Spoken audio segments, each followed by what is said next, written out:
Hello, hi, this is Chanda. Welcome to my channel, Chanda Ravi. I have discussed about colon classification.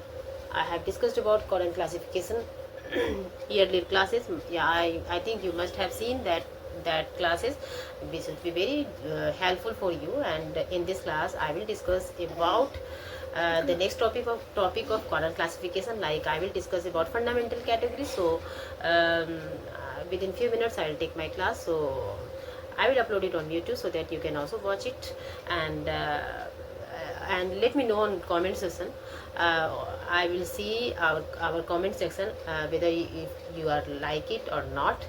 I'll check it. So let's have a check. Now I'm going to start my. Okay, now we discuss about fundamental categories. Before understanding fundamental categories, first we have to know about like what we are studying. Like we are studying colon classification.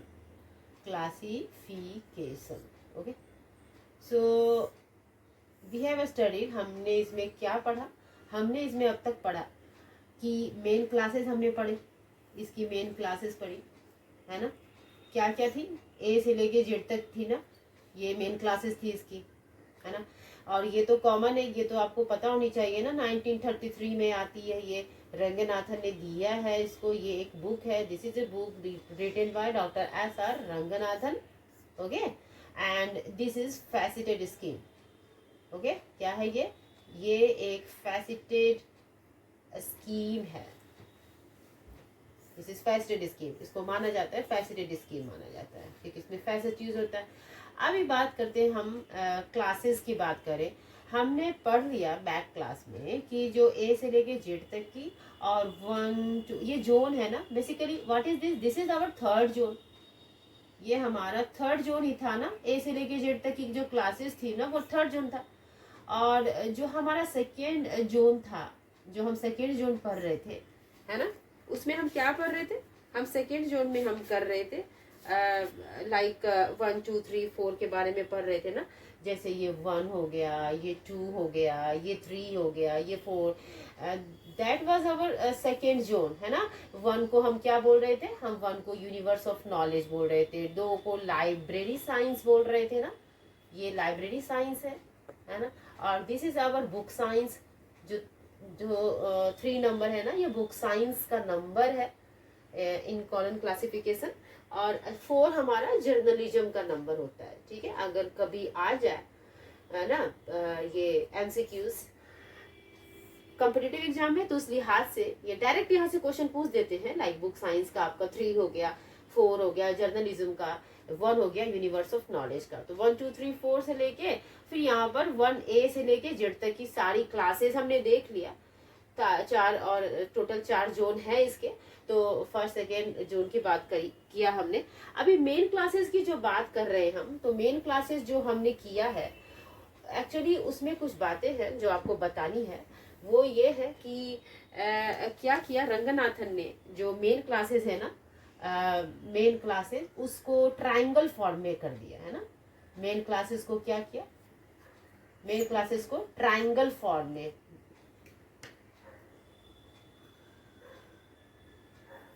Triangle form में बताया. उसको बताया कि ये triangle form में उनको उसको दर्शाया मेन क्लासेस को. अब ये कौन कौन सी है भाई, उस पर देख लेते हैं भाई कैसे उन्होंने क्या किया था. तो बताया उन्होंने इस तरीके से, ऐसे ऐसे, और ये एक ट्रायंगल बनाया उन्होंने, ठीक है. उन्होंने कहा कि यहाँ से ए से लेके जेड तक की क्लासेस और यहाँ पे एम से लेके एन तक की क्लासेस को रखा उन्होंने, ठीक है. अब ए से लेके एम तक की जितनी भी क्लास आती है ना, उन्होंने कहा कि इसको साइंस की कैटेगरी में रखेंगे, ठीक है. ए से लेके एम तक की क्लास को साइंस की कैटेगरी में उन्होंने रखा, ठीक है. और एन से लेके यहाँ पे एस, ठीक है, ये एस है हमारा. और एन से लेके एस तक की जितनी भी क्लासेस थी ना, उसको उन्होंने कहा था कि ये ह्यूमैनिटीज की श्रेणी में आएगी, ह्यूमैनिटीज. ओके. और टी, यहाँ पे टी से लेके ये जेड तक की जितने भी क्लासेस है ना, उन्होंने कहा कि ये जो क्लासेस है ये हमारा जाएगा, ये सोशल साइंस की श्रेणी में जाएगा, है ना. ये किस में जाएगा भाई? सोशल साइंस की श्रेणी में जाएगा. ये ही बात इन्होंने करी थी। अभी ए से लेकर एम तक, ठीक है, ए से लेके एम तक, तो होता क्या था ए से लेके एम तक में? ए होता था ना, ए है, बी है, सी है, डी है, ई है, एफ है, जी है, एच है, आई, जे, के, है ना, ये है ना। तो ए क्या था हमारा, सबको पता है ए वाट इज, ये क्या था भाई, नेचुरल साइंस था, नेचुरल साइंस ही था ना, नेचुरल साइंस था ये हमारा। ओके, ये हमारा मैथमेटिक्स था, मैथमेटिक्स था ना, दिस इज आवर मैथमेटिक्स। सी हमारा फिजिक्स का था, सबको पता है, सी फिजिक्स का नंबर है, डी इंजीनियरिंग का नंबर है, इंजीनियरिंग का नंबर हो गया ना डी। ओके, और ई क्या हो गया, ई किसका होता है, केमिस्ट्री का होता है ना, ई केमिस्ट्री का नंबर हो गया। ओके, एफ हमारा टेक्नोलॉजी का नंबर हो गया, टेक्नोलॉजी का नंबर। जी बायोलॉजी आपका हो गया, बायोलॉजी हो गया ना। एच जियो हो गया, जियोलॉजी। एच क्या हो गया, आई हमारी बॉटनी की क्लास होती है ना। और जे क्या हो गया, जे क्या हो रहा है, एग्रीकल्चर, एग्रीकल्चर की क्लास, ठीक है। तो ये जो क्लासेस थी हम क्या बता रहे थे, ये नेचुरल साइंस हो गया, मैथमेटिक्स हो गया, फिजिक्स हो गया, इंजीनियरिंग, डी की, ई की केमिस्ट्री, एफ की टेक्नोलॉजी, जी की बायोलॉजी, एच की जियोलॉजी, आई की बॉटनी, जे एग्रीकल्चर, और के क्या हो गया, व्हाट इज के, के is for zoology, is it, zoology का नंबर है ना। तो एल है ना, के हो गया, अभी एल भी चाहिए ना, एल और एम दो और क्लासेस है, दो और क्लासेस। एल हमारा किसका था, मेडिसिन का था, एल किसका था भाई, एल मेडिसिन का था ना। और एम किसकी थी, M useful arts, useful arts का नंबर था। ओके, तो आप देख रहे हो आप ए से लेके एम तक ये सारी साइंस की श्रेणी में उन्होंने कहा कि ये भाई ये तो है ही ना, क्योंकि मैथमेटिक्स है, फिजिक्स है, इंजीनियरिंग, केमिस्ट्री, टेक्नोलॉजी है, बायोलॉजी, जियो, बॉटनी, एग्रीकल्चर, जूलॉजी, ये सारी तो साइंस की श्रेणी में आनी चाहिए। तो इसको इन्होंने साइंस की श्रेणी में डाल दिया, साइंस की कैटेगरी में उन्होंने डाल दिया कि ए से लेके एम तक, ये डायरेक्ट यहाँ से क्वेश्चन आते हैं एमसीक्यूज में कि ए से लेके एम तक में कौन से क्लास आते हैं, तो वो साइंस की क्लास आती है।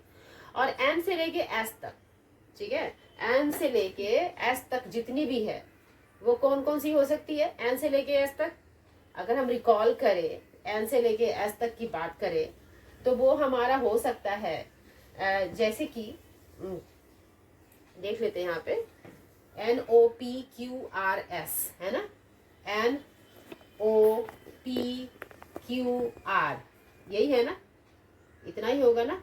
तो एन का क्या था, यूजफुल आर्ट्स, तो यहाँ पे फाइन आर्ट्स होगा। एम हो गया हमारा यूजफुल आर्ट्स, तो एन हो गया हमारा फाइन आर्ट्स, ये वाली।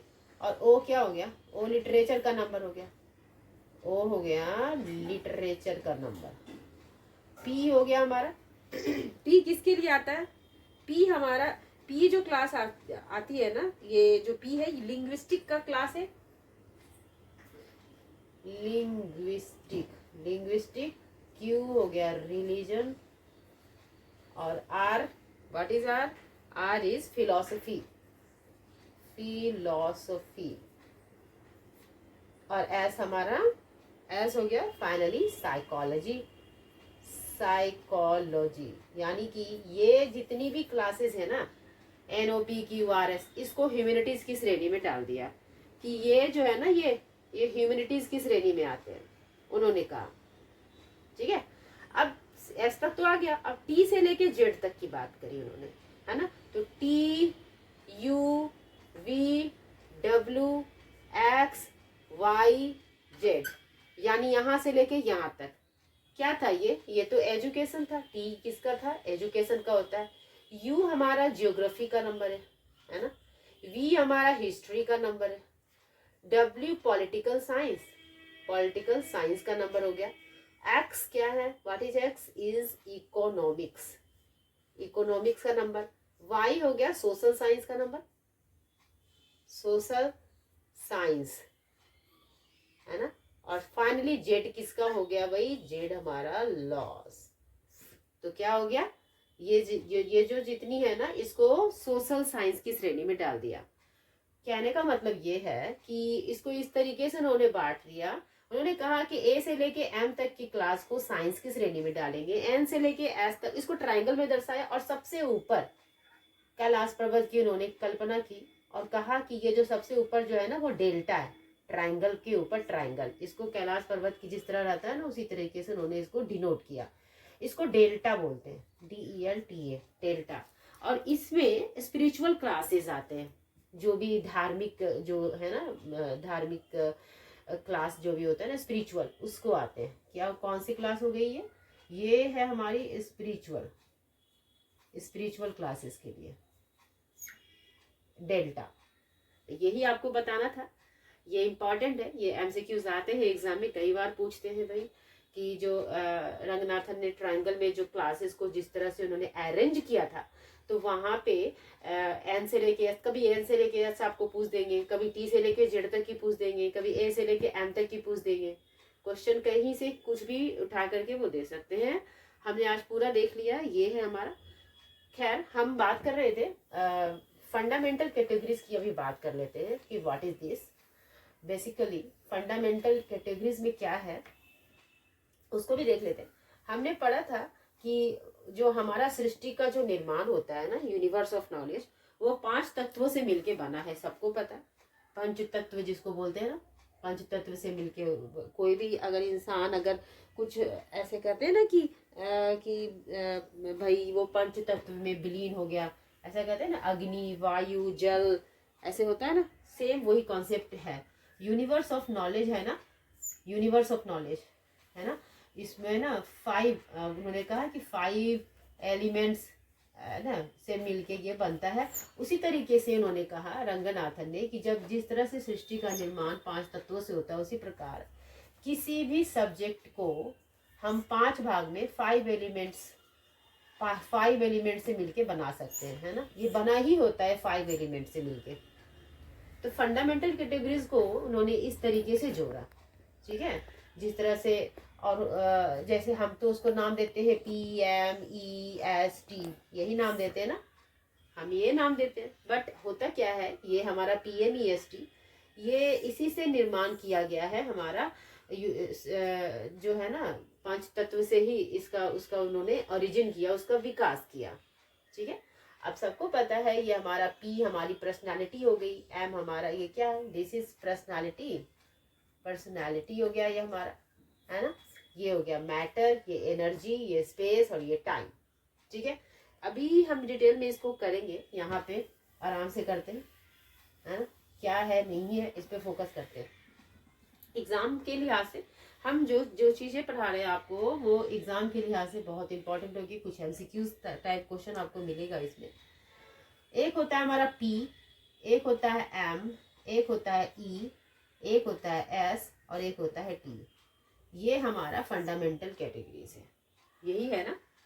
और हमारे क्लासिफिकेशन में, कॉलम क्लासिफिकेशन में, इसके बिना क्लास तो बन ही नहीं सकता, है ना। इसी से कल्पना करते हैं किसी भी टाइटल से, एक सब्जेक्ट से। बेसिकली होता क्या है ये क्लासिफिकेशन, और करते क्या है, देखो मान लो कि ये एक किताब है ना, this is what this is our book, ये एक किताब है ना, दिस इज आवर बुक। मान लो ये एक बुक है हमारा, ठीक है। अब मान लो इस बुक का कोई भी टाइटल हो सकता है, कोई भी टाइटल हो सकता है, ठीक है। तो हमें टाइटल से कुछ लेना देना नहीं है, हम इस टाइटल से ना इसकी सब्जेक्ट को निकालते हैं, भाई ये कौन से सब्जेक्ट की किताब है, भाई सब्जेक्ट पे फोकस करते हैं। इसीलिए क्वेश्चन आता है कि क्लासिफिकेशन के लिए कि जब करी जाती है तो सबसे ज्यादा किस बेसिस पे हम बुक को लाइब्रेरी में लेते हैं या उसको खोजते हैं, तो कहते हैं कि सब्जेक्ट के बेसिस पर। ये कई बार MCQs में आता है कि सब्जेक्ट के आधार पर लाइब्रेरी में किताब को खोजा जाता है, लिया जाता है, सब्जेक्ट पे आधारित होता है, ठीक है ना। तो ये जो सब्जेक्ट होता है ना, इसी सब्जेक्ट को हम आर्टिफिशियल नंबर देते हैं, आर्टिफिशियल नंबर दिया जाता है, आर्टिफिशियल क्या देते हैं, नंबर देते हैं।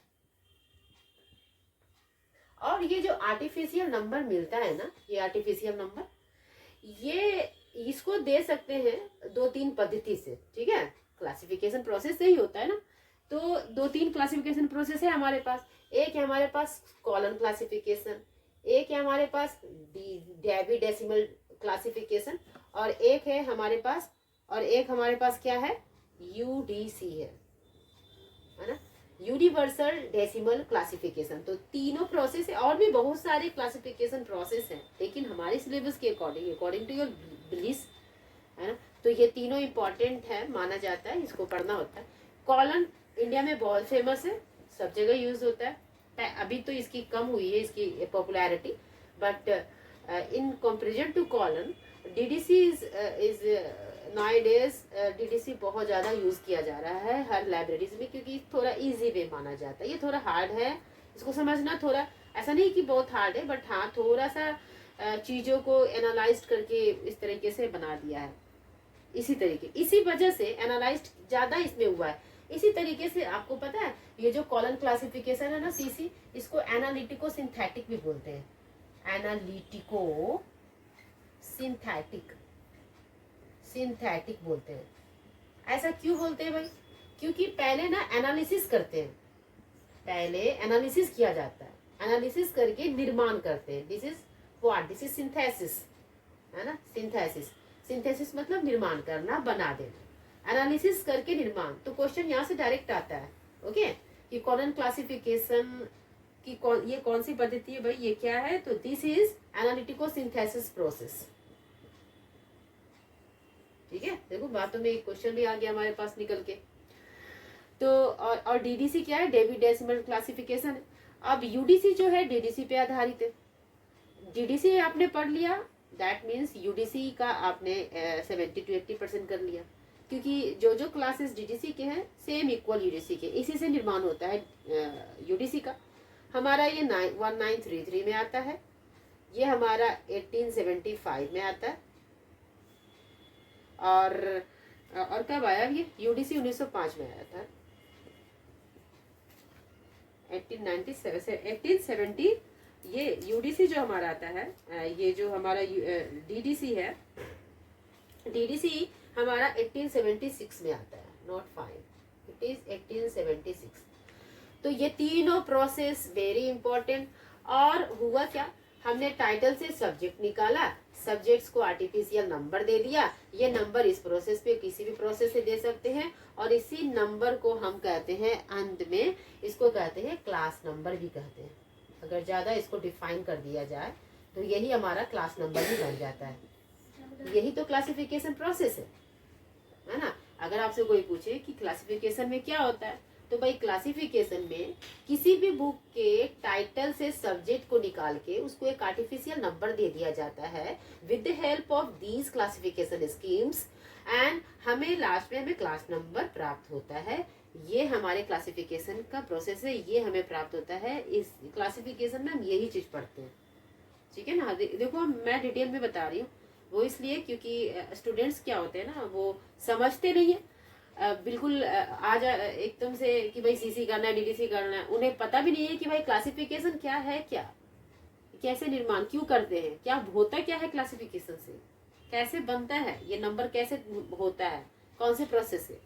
तो भाई बेस में जाओ, उसके कॉन्सेप्ट को पकड़ो आप, है ना। कॉन्सेप्ट समझना बहुत इंपॉर्टेंट है, यही कॉन्सेप्ट था हमारा। तो हम यहाँ से यहाँ आ गए, कोई बात नहीं। हम PMEST पे थे ना, हम PMEST पे थे, और PMEST में हम कर रहे हैं, क्या कर रहे हैं, ये हमारा था पर्सनालिटी, ये मैटर। तो ये पर्सनालिटी के लिए कॉमा यूज करते हैं, कॉमा यूज करते हैं, और मैटर के लिए सेमी कॉलन यूज होता है, सेमी कॉलन यूज होता है, और एनर्जी के लिए कॉलन यूज करते हैं, COLON यूज करते हैं, स्पेस के लिए डॉट यूज करते हैं, DOT डॉट यूज करते हैं ना, और टाइम के लिए सिंगल इन्वर्टेड कॉमा यूज करते हैं। क्या यूज करते हैं? सिंगल इन्वर्टेड कॉमा, यही है हमारा, ठीक है ना। अब ये चीजें तो है, तो ठीक है, लेकिन हम जब क्लासिफिकेशन करते हैं ना, तो इसके ठीक अपोजिट हो जाता है। हम सबसे पहले, ये जो प्रोसेस है इसमें सबसे पहले सबसे इजी हम टाइम को माना जाता है, इसीलिए इसका प्रोसेस उल्टा चलता है। TS ई पहले टाइम, फिर स्पेस, फिर एनर्जी, तब मैटर और तब पर्सनैलिटी। ऐसा क्यों हुआ भाई? ये प्रोसेस है। This is the right way to get our class number. Why it is so? ऐसा क्यों है ये? क्योंकि देखिए आप यहाँ पे जो पीएमईएसटी में सबसे ज्यादा इम्पोर्टेंस जो दी गई है वो ठीक है एनर्जी की है, सबसे बीच में आती है। और एनर्जी में मतलब कि एक्टिविटी हो रही है, फंक्शनल चीजें हो रही है, क्रियाशील है ना, ये सारी चीजें एनर्जी में जाएगी। स्पेस की क्या? अब ये पीएमई जो है ना हमारा, ये हमें शेड्यूल में प्राप्त होता है। कॉलन की जब किताब लोगे ना तो पीएमई हमें शेड्यूल में मिलेगा, मगर स्पेस और टाइम है ना, इसकी अलग से टेबल दी गई है। ये एक कहे तो कॉमन है, स्पेस टाइम सभी के लिए कॉमन होता है, इसके लिए टेबल यूज करते हैं, अलग से दी गई है कॉलन की बुक में। तो पहले सबसे किसी भी टाइटल में सबसे इजी टाइम को माना जाता है। टाइम को कैच करना इज वेरी इजी, है ना, टाइम को आसानी से हम पकड़ सकते हैं, किसी भी टाइटल से निकाल सकते हैं। टाइम के बाद स्पेस को निकालना बहुत इजी होता है ना, और उसके बाद एनर्जी भी आराम से निकल जाती है, क्योंकि हम जैसे ही पता करते हैं कि कोई एक्टिविटी किसी टाइटल में है, that means it is energy. Matter थोड़ा डिफिकल्ट होता है, क्योंकि इसमें मटेरियल जैसे कोई सामान की चीज, कोई वस्तु सामान, उससे उस पे होता है ना, वो मैटर। अब ये तीनों अगर मिल गया, ये चारों अगर मिल गया किसी भी टाइटल में, अगर कुछ रह गया that means it is personality, तब वो हो गई हमारी पर्सनैलिटी। मतलब ये मेथड ऑफ रेसिड्यू को फॉलो करता है, मतलब अवशेष के सिद्धांत, मतलब जो बच गया वो हमारी पर्सनैलिटी है। तो जैसे, लेकिन हम तो पहले ही कर चुके हैं ना कि हम जब निकालेंगे क्लास नंबर निकालते हैं ना, तो पहले टाइम से लेके चलते हैं। जब इसकी बात हो ही रही है तो चले हम जब हम टाइम से ही सबसे पहले निकालते हैं तो टाइम की ही बात कर लेते हैं। टाइम हम दो प्रकार की होती है कॉलम में, एक T1 होती है, एक T2 होती है। ठीक है, क्या क्या होती है भाई? एक T1 होती है टाइम और एक T2 होती है टाइम। दो प्रकार की टाइम होती है हमारे पास। T1 फिक्स्ड होता है ना, फिक्स्ड टाइम के लिए यूज किया जाता है। फिक्स्ड मीन्स क्या हो गया? फिक्स्ड मीन्स हो गया लाइक 1992, 2025, इस तरीके से कोई बात आ गई ना, जैसे जनवरी हो गई, फरवरी हो गई, इस तरीके से समझ जाओ ये T1 में आ रहा है ना, T1 की श्रेणी में। T2 में अनफिक्स्ड होते हैं भाई, सीजनल होता है, ये सीजनल होता है, इसमें सीजनल टाइम होते हैं, सीजनल टाइम होते हैं। जैसे जैसे विंटर हो गई आपकी, है ना, समर हो गया आपका, ये सारी चीजें ना T2 में आती हैं। ठीक है, हम ज्यादातर हमें T1 ही मिलता है, हमें T1 ही देखने को, हम प्रैक्टिकल भी करते हैं तो T1 ही हमें मिलता है। T2 रेयर है कि मिल जाए, ठीक है मिल जाता है, लेकिन T1 ज्यादा बच्चे T1 में ज्यादा फोकस करते हैं, क्योंकि क्वेश्चन है ना T1 से ज्यादा पूछा जाता है। तो टाइम की बात किया तो दो तरह के टाइम हो गई हमारा, T1 और T2। इसके साथ साथ और भी है, लाइक 18, इसमें एक डेटा दिया गया है, टेबल दिया गया है समझाने के लिए। वो क्या है? वो टेबल है आपका, वो टेबल याद रखना। टेबल याद रखने का सबसे इजी वे क्या होता है कि आप एन से लेके चले, एन से लाइक 1900, है ना। अगर 1900 की बात करें तो यहाँ पे ऐसे लिख देते हैं 1947, 19 मीन्स एन 47, ऐसे चलते हैं। अगर 19 हो गया एन तो 18, और अगर बैक से चले तो फिर ठीक है, हम उसको डी से, हम इसकी टेबल पढ़ लेते हैं। इसकी टेबल डी से होती है ना, डी से स्टार्ट करते हैं, वो आराम से आप समझने में इजी होता है। तो सबसे पहले हम करते हैं डी से स्टार्ट करते हैं इसकी टेबल। ये हो गया हमारा 1 से लेके 999 तक जो भी होता है ना, डी ई हो गया हमारा, क्या हो गया 1000 से लेके 1000 से लेकर के हो गया हमारा 1099। ई के बाद एफ में क्या हो गया हमारा? एफ में हो गया 1100 हो गया, 1100 से लेकर 1199 हो गया, एफ का ये हो गया। और जी की बात करें तो 1200 हो जाएगा यहाँ सीधा, है ना। 99 के बाद क्या हो गया? 1200 ही होगा ना, 1200 से लेकर 1299 तक हमारा हो गया। एच की बात करें तो एच में क्या आ जाता है? 1300 अभी आ जाएगी, 1300 से लेकर 1399 की बात आती है। आई की बात, आई में 1400 से लेकर 1400 से लेकर क्या होता है 1499, ये टेबल है, ये आपको याद करना होगा एज इट इज, ये एग्जाम में आता है ना।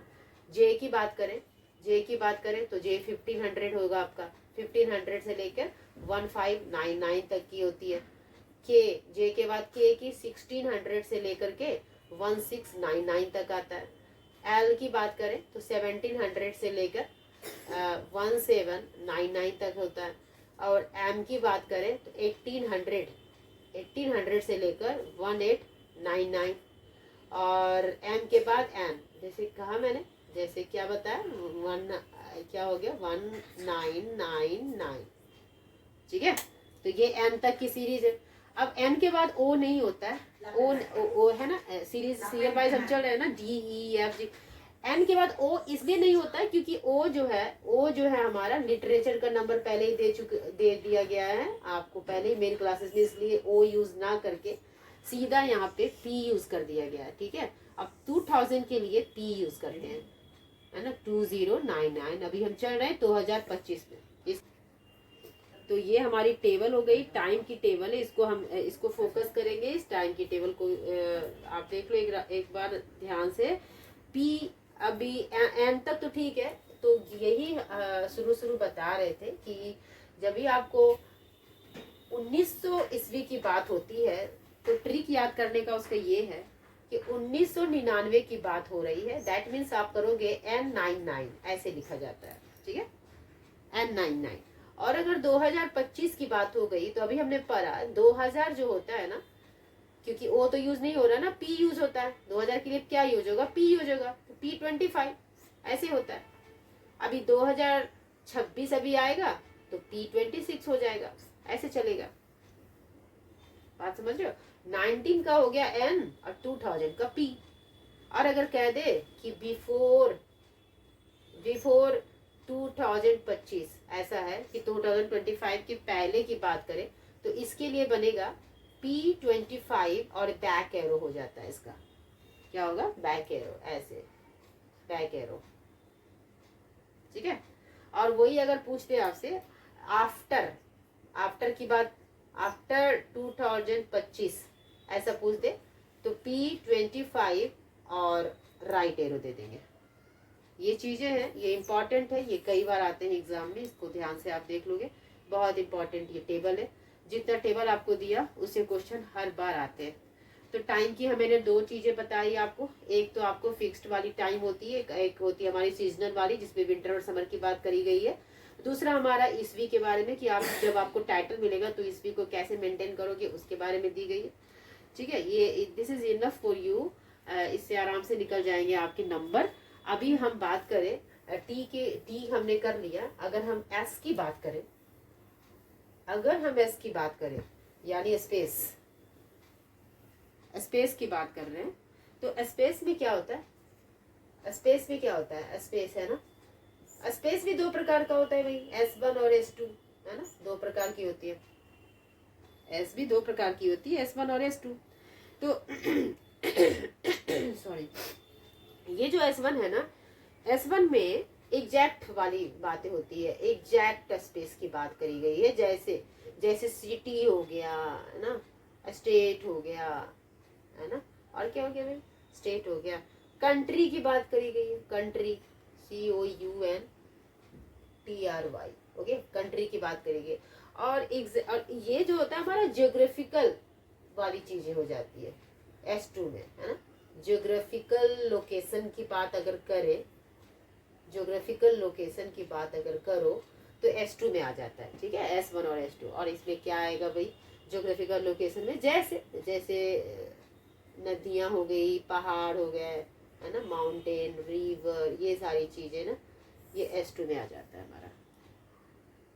तो यही है हमारा S1 और S2। ये हम और जैसा कि हमने पता है, जब हम कॉलन की किताब लेंगे ना, तो जब हम कॉलन की किताब लेंगे, हमें तो S1 से मतलब है, ये कम ही मिलता है आपको। जिस तरह से T1 का यूज ज्यादा होता है ना, उसी तरह से S1 का यूज ही भी ज्यादा होता है, क्योंकि स्टेट और सिटी इस तरीके से नाम ही पूछते हैं। इतना डिटेल में नहीं कभी देखा, अगर आ गया तो UGC नेट में इतना डीपली जाते हैं। एबिलिस वालों के लिए या फिर जो लाइब्रेरियन की तैयारी करते हैं ना, उसके लिए उतना उतना डीपली नहीं जाते। S1 और T1 पे फोकस है हमारा। और अगर बात करें हम एग्जैक्ट एरिया की बात करें, जैसे कि वर्ल्ड, ये आपको काम देगा आगे चल के, ठीक है। वर्ल्ड का नंबर 1 माना गया है, ठीक है, एक वर्ड होता है। दूसरी हमारी होती है mother country. Mother country, mother country को 2 से डिनोट करते हैं, हमेशा 2 से डिनोट किया जाता है। ये कॉलन की बुक में दी गई है, ठीक है। मदर कंट्री को 2 से डिनोट करते हैं। एक होती है हमारी फेवर्ड कंट्री, पसंदीदा देश, फेवर्ड कंट्री, है ना, जिसकी जो पसंदीदा देश किसी का हुआ उसके लिए 3 हो गया। और एशिया जो है ना, एशिया का नंबर 4 दिया गया है। ये स्पेस के टेबल में आपको मिलेगा, जब आप स्पेस ज्योग्राफिकल सेक्शन में देखोगे कॉलन की बुक में। और यहाँ हम कॉलन की 6th एडिशन की बात कर रहे हैं, क्योंकि ये इसी पे ज्यादा फोकस है, इसी पे वर्क होता है लाइब्रेरी में, इसी एडिशन पे काम किया, अभी भी चल रहा है यही एडिशन, ठीक है। 6th एडिशन कर रहा है। कब आया था? 1960 में आया था ना, ये सबको पता होगा। 1960 में आया था ये 6th एडिशन, जिसका रिवाइज्ड आया था 1963 में आया था रिवाइज्ड एडिशन, है ना इसका। ओके, तो हम बात कर रहे हैं यहाँ पे मदर एशिया की बात हो रही। एशिया का 4 होता है, तो एशिया में ही तो इंडिया आता है ना, एशिया में इंडिया आता है, तो इंडिया का नंबर 4 होता है, ठीक है। कोलन क्लासिफिकेशन में इंडिया का नंबर 4 होता है, ये आपको याद रखना है, इंडिया का नंबर 4 है, ओके। और राजस्थान का नंबर उसी तरह से, आप इम्पॉसिबल है कि किसी को सारे स्टेट का नंबर याद हो, मगर जिस जिस जो राज्य का है उसको तो याद कर ही लेना चाहिए। हालांकि कई बार राजस्थान में सारे स्टूडेंट्स पढ़ते हैं, जहाँ ज़्यादा वैकेंसीज वहाँ आती है ना, तो कई स्टूडेंट्स को पढ़ाते पढ़ाते थोड़ा याद भी हो गया। 4437 था राजस्थान का। बिहार की अगर बात करो, बिहार का कितना है? 44 तो होगा ना, और क्या होगा? 53 होगा। ये 53 ये नंबर बिहार का है ना, बिहार का नंबर ये है। ये आपको याद रखना, बिहार वालों के लिए इम्पोर्टेंट है। और अगर पटना की बात करें, पटना स्टेट सिटी है ना, उसका क्या होगा? तो 44 तो होगा ये ना, 44 होगा इंडिया का, और 53 भी होगा, 53 भी होगा, यानी बिहार का ये नंबर है ना, तो बिहार के अंदर ही तो पटना है ना, तो क्या हो गया? 93 हो गया। दिस इज पटना's नंबर। ये कॉलन की बुक में दी गई। इसी तरीके से सब अपने अपने डिस्ट्रिक्ट का या जो भी है आप देख सकते हो बिहार के अंदर, ठीक है ना। तो ये हम आपको स्पेस की टेबल बता रहे थे, स्पेस के बारे में जानकारी दे रहे थे, और स्पेस के बारे में डिटेल में हमने बातें की। यही हमारा स्पेस है। और अब अगर बात करें स्पेस के बाद, जो हमारा 3rd टॉपिक क्या है हमारा? एनर्जी है ना, एनर्जी की बात है। एनर्जी में होता क्या है कि बेसिकली एक्टिविटी होती है ना, फंक्शनल चीजें है ना, एक्टिविटी, लाइक एक्टिविटी हो रही है, फंक्शनल चीजें हो रही है, समथिंग लाइक दैट, है ना। तो ये क्रियाशील जिसको बोलते हो, लाइक टेक्निकल चीजें, लाइक क्लासिफिकेशन हो गया हमारा, है ना, लाइक कैटलॉगिंग हो गया हमारा। ये सब क्या है? ये सब फंक्शनल कैटलॉगिंग, GING, ये ना, कैटलॉगिंग हो गया, क्लासिफिकेशन हो गया, डॉक्यूमेंटेशन भी हो गया। These are technical thing. Document, TATION, okay, documentation. ये सब क्या है? हमारा टेक्निकल चीजें हैं हमारी। तो इसके लिए ये हमारे एनर्जी में आता है, ये एनर्जी में आता है। ये भी ठीक है, यहाँ तक तो ठीक है। बट अगर मैटर की बात करें, है ना, एनर्जी हो गई। अब अगर बात करें मैटर की, तो मैटर में आता क्या है? देखो, मैटर जो है ना हमारा, ये इसको पहचानना थोड़ा डिफिकल्ट इसलिए है क्योंकि कई बार ये नहीं भी होता है टाइटल में। जरूरी नहीं कि मैटर रहे ही रहे, बहुत रेयर है कि रहा। अगर रहा तो उसको ये कोई मटेरियल हो गया, मैटर को मटेरियल से जोड़ते हैं। कोई मटेरियल हो गया, कोई वस्तु या कोई सामान, जैसे पेपर हो गया हमारा, जैसे क्या हो गया हमारा? क्वाइन हो गया हमारा, और क्या हो गया? करेंसी हो गई हमारी, है ना। और क्या हो गया? मैन्युस्क्रिप्ट्स हो गया हमारा, है ना। और क्या हो गया? वुड हो गया, लकड़ी। ये सब सामान, ये सब जितने भी सामान है ना, वो सामान, जैसे कोई मटेरियल, कोई वस्तु, कोई सामान, उसको मैटर में रख दिया गया है, जिसको कि सेमी कॉलन से हम डिनोट करते हैं, ठीक है ना। तो हमने क्या किया? टाइम देख लिया, स्पेस देख लिया, एनर्जी देख लिया, मैटर देख लिया।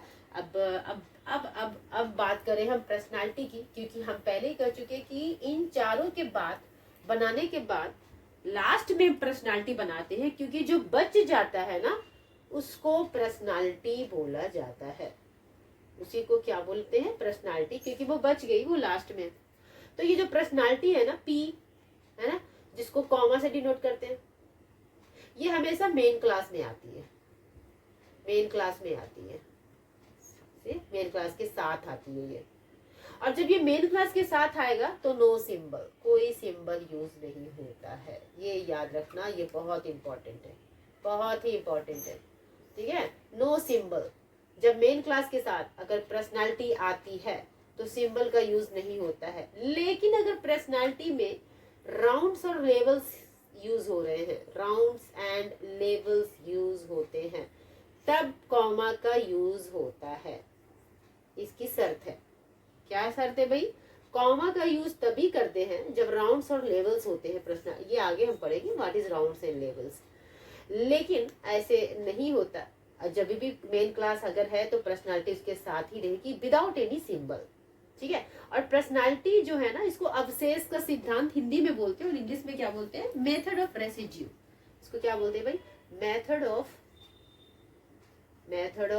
Residue, RESIDUE, okay. Method of residue मतलब बचे हुए, जो बच गया, जो रह गया ना, उसको पर्सनालिटी की संज्ञा दी जाती है टाइटल में।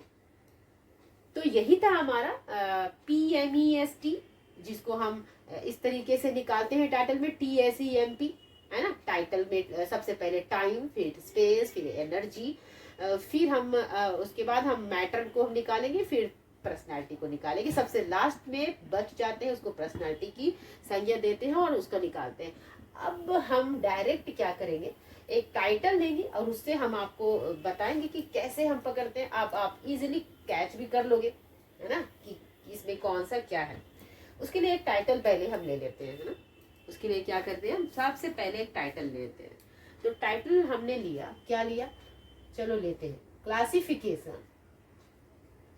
Classification of maps, classification of maps in public library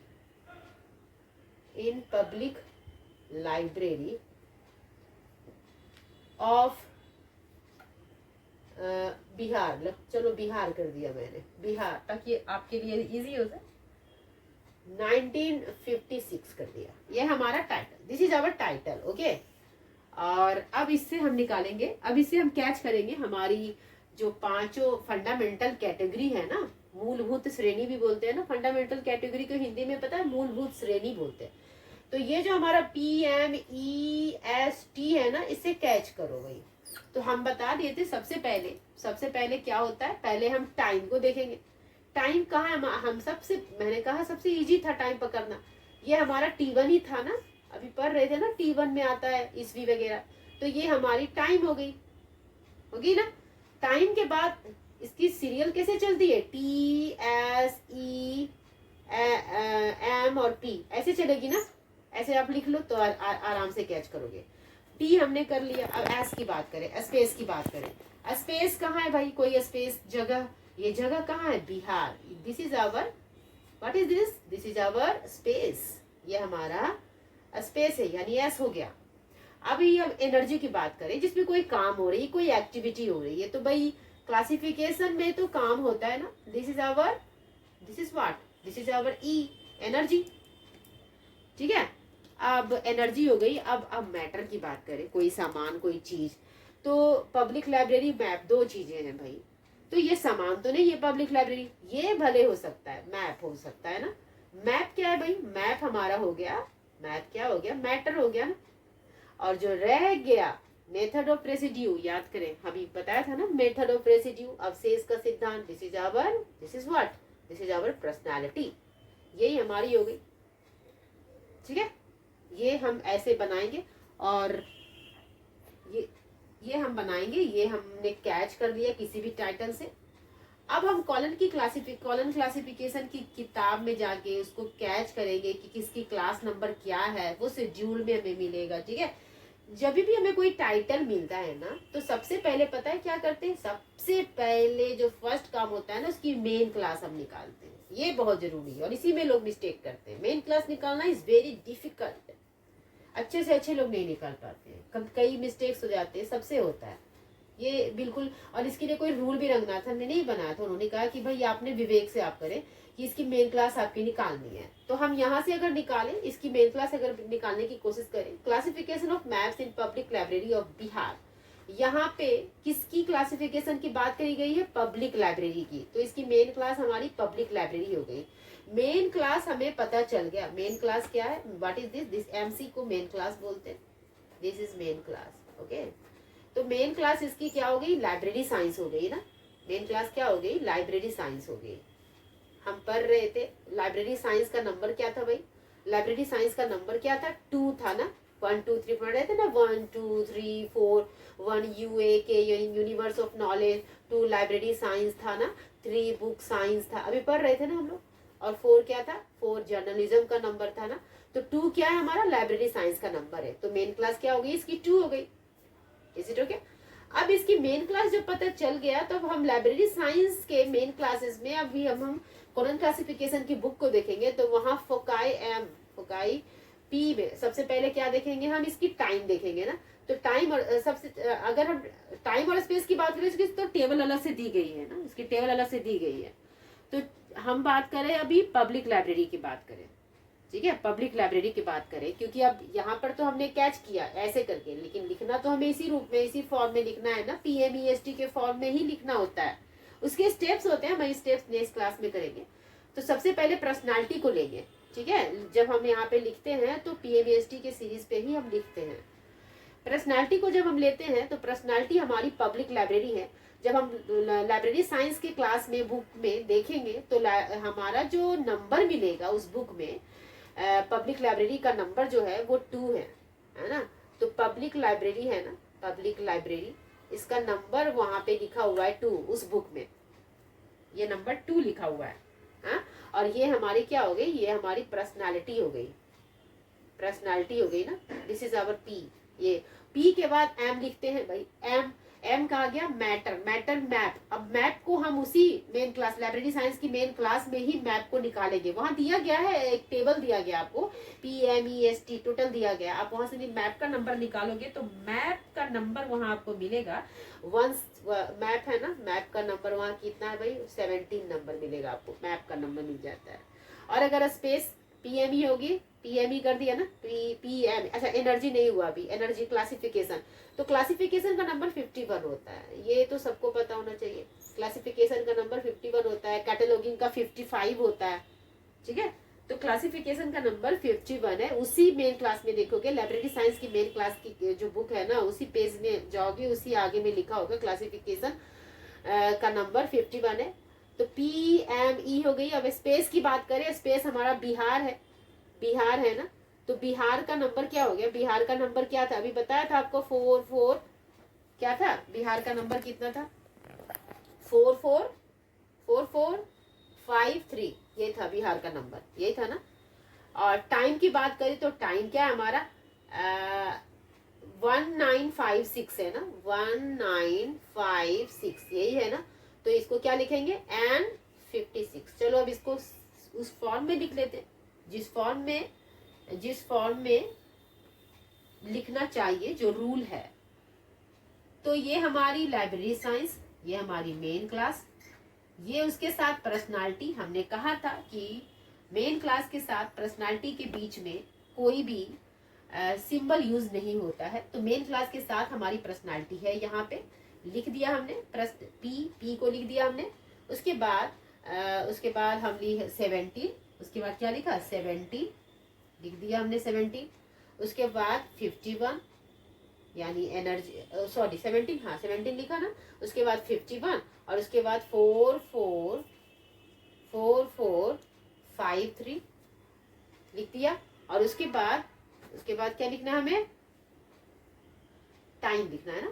तो N56, N क्या लिखना है भाई, एक सेकेंड, N56, ये हो गया N56, 1956। है ना, 156। अब इसके बाद हम के स्टेप में ना हम लगाएंगे सिंबल। टाइम के लिए सिंगल इन्वर्टेड कॉमा था, ये हमारा क्या है, दिस इज आवर स्पेस, यहाँ पे लगा दो dot, this is our energy, यहाँ पे लगा दो कॉलन, और ये हमारा मैटर, ये हमारा semicolon. This is our exact class number, ये हमें मिल गया। ये क्या है, ये हमारा वही टाइटल का क्लास नंबर है जो था classification of maps in public library of Bihar in 1956। ये एग्जैक्ट हुआ। ये हमने टोटल आपको पीएमईएसटी बता करके प्रैक्टिकल करके बता भी दिया, इसकी इंपॉर्टेंस क्या है। नेक्स्ट क्लास में हम इसको सीरियल वाइज पढ़ेंगे कि इसकी क्लास नंबर कैसे निकालते हैं। ठीक है, अभी तक इतना काफी है, नहीं तो इंफॉर्मेशन ओवरलोड ना हो भाई, इतना तक काफी है। नेक्स्ट क्लास में हम मिलते हैं। Okay bye.